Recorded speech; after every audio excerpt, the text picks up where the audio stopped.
What are you doing? You're warming up. I'm warming up. I'm just watching you warm up. Okay. What do you want to know? Anything and everything? Yep. No way. Yeah? When you warm up, what are you practicing? What is this club? Is it It's a 7? 7-iron, yeah. So I'm just chipping one right now, but then I'll start warming up. Are we talking about hitting it far? This is chipping? Oh yeah, watch, I'll give you a little hit.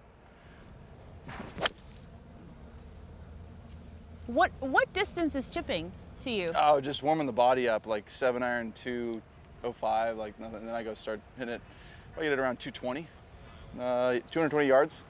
So like when I'm going full force, that's about right. Wow. A little right, but it's fine. I saw you warming up earlier with a wedge that had a putter grip on it. No, it's all my that it? grips. These are all, no. No way. These are all my grips. Get out of here. Yeah, it's like baseball grips. So essentially for me, I just hold in the palm of my hands. So it's a little more comfortable. It's like a baseball bat.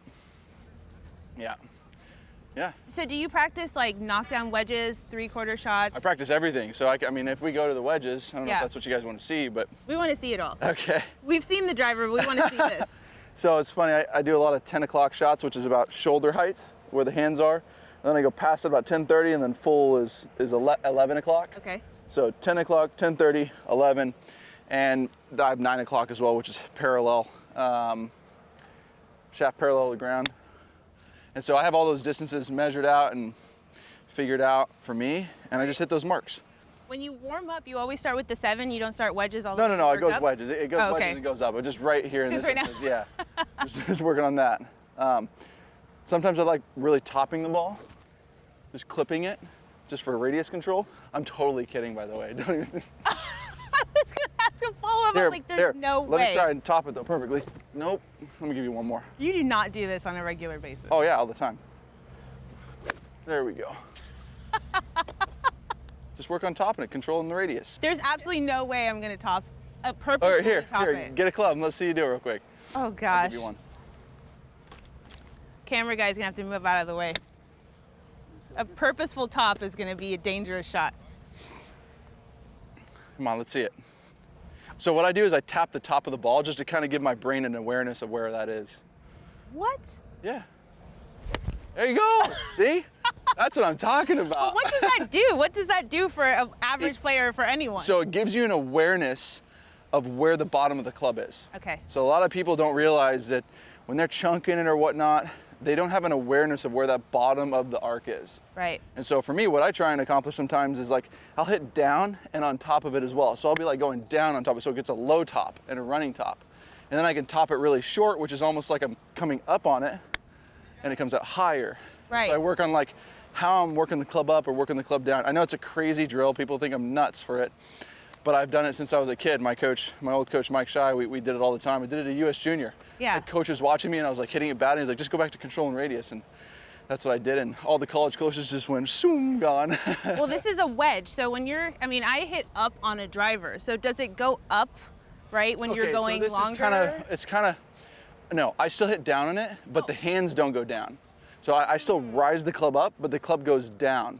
Got it. So I'm still going down, but the club handle is pulling up. It's just because my weight is on the left-hand side, and I like feeling on top of the ball. I love that. So it just feels like I can control the radius a lot better.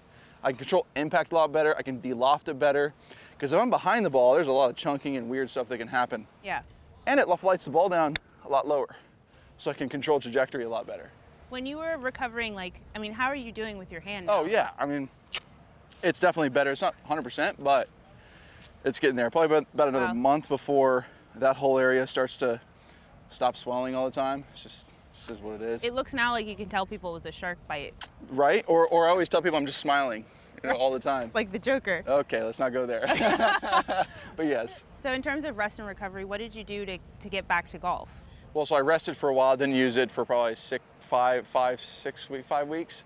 And then right after that, I started moving the hand and actively moving weight, actually. I would go on a cable machine, do flexion, extension, radial, ulnar, just every motion in the hand, just trying to strengthen it. And my strength level is getting up there. I'm probably about 80% compared to my right hand, but it's slowly creeping up. A couple weeks ago it was only 60%. So it's slowly getting back to full potential and just gonna take some more time. Is that an important part of even training just the little muscles? Oh, like, yeah. I mean, most people, when they bench press, they don't realize that they're just in a neutral position. Yeah. But in the game of golf, our wrists are going through full ranges. And so we've got to be strong in all those positions. Yeah. And if we're not, I mean, bench pressing can only get you so far. You've got to train those wrists through the full range of motion in order to be strong, produce more force. As you know, being a long drive champion, world long drive champion, right? You have to be strong everywhere. And you got to be able to produce a lot of force, and you got to do it consistently. So why not train? Why not get a little bit better? But make sure you're doing it with someone that you trust and can help you get to the right place. Well, training's so important in your game, but also for long drive. Yeah. And I know you can't tell me too much. It's super exciting, but you are developing or creating a multi-sport complex. I wish I had that as a heptathlete in track alone. Yeah. Can you tell me a little bit So it about started with a vision of long drive in the beginning, and then from that I said, why not do it for every sport? Create a high performance center for every sport, but also allow the public to come in and utilize the facilities and have there be a membership application to it as well as a public application to it. So semi sort of private thing that allows people to have access to long drive grids or just driving ranges, baseball fields, soccer fields even, basketball courts, tennis courts, and just start to grow and develop the area of Dallas in that regard. There's not really anything that's there like that yet, not in regards to a high performance center. So we're looking to do something like that that's pretty special here in the next year. We're acquiring the land here, hopefully by the end of this year, and then it'll be going forward after that. As a golfer, like growing up in the game, do you wish you had trained the way you do now, or had the knowledge of like kind of multi-sport training?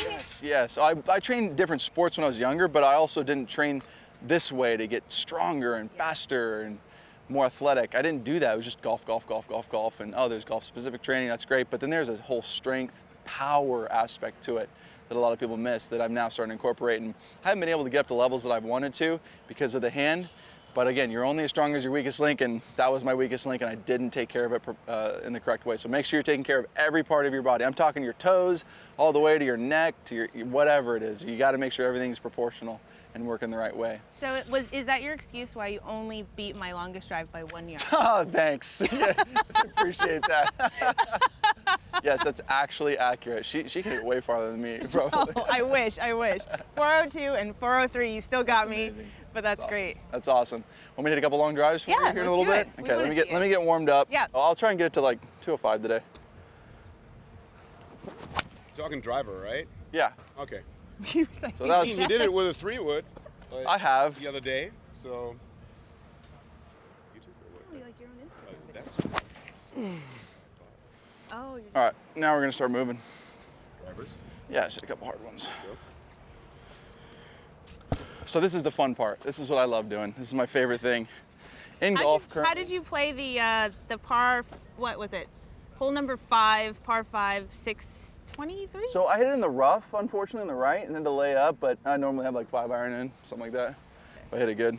And again, today I was taking it easy, but I'll give you a couple good ones. We'll get to 200, maybe 205 today.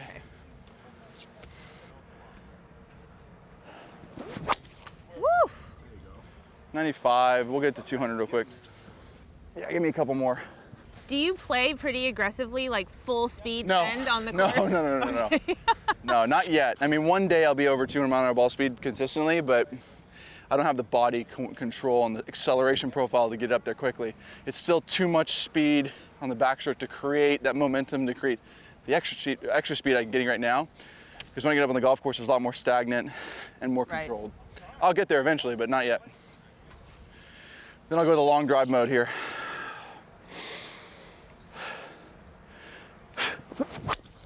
Okay, that's a miss hit. That's the miss hit 95. So it's the same ball speed, but a complete miss hit.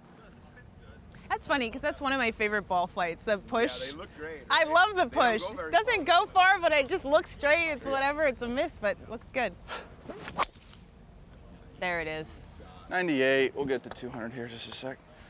Take a break for a second. Oh no, this is perfect. You're good? Okay. This is perfect. That's a good.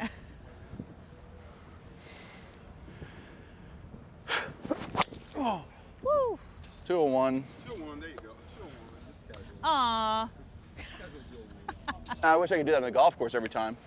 You will. I know, I'm And- not yet there. How important is speed training? Well, it's the reason why I'm fast. I mean, that's the only reason. You have to hit 150 balls at least 2 to 3 times a week, just going after it. Yeah, it's just like you're practicing your wedging every week. You know, you're going to do 3 or 4 times a week, and same thing with putting. This is a part of it. But people think they can expect to just be fast immediately. Nope, takes time. Ooh, that was good.